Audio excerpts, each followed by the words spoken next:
உத்திரகோச மங்கை இந்த கோவில்ல இருக்க மரகத நடராஜர் தான் ரொம்ப ஃபேமஸ். இந்த கோவில் தான் உலகத்தோட ஃபர்ஸ்ட் சிவன் கோவில்னு சொல்றாங்க. வருஷத்துல ஒரு நாள், அதுவும் ஆருத்ரா தரிசனத்தப்ப மட்டும்தான் அந்த பச்சை கலர் மரகத நடராஜரை பார்க்க முடியும்.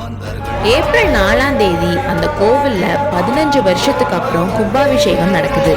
அதனால ஏப்ரல் 1ல இருந்து 4 நாளைக்கு மரகத நடராஜரை பார்க்கலான்னு சொன்னனால நாங்க போயிருந்தோம்.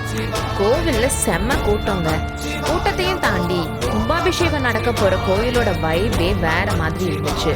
கலர் கலரா கோபுரங்களை பார்க்கறது, யாகம் நடக்கிறது, கோவிலே ஃபுல்லா டெக்கரேட் பண்ணிருக்கிறது, அங்கங்க பாட்டு பாடுறதுன்னு வேற லெவல்ல இருந்துச்சு. இன்னைக்கு சாயங்காலம் 4 மணி வரைக்கும் தான் மரகத நடராஜரை பார்க்க முடியும். அதுக்கப்புறம் சந்தன காப்பு போட்டுருவாங்க. அந்த கோவிலுக்கு போக முடியலனாலும் ஏதாச்சும் ஒரு கோவில்ல கும்பாபிஷேகம் நடக்க போகுதுன்னு தெரிஞ்சா அந்த கோவிலுக்கு போகணும். வைபே வேற மாதிரி இருக்கும்.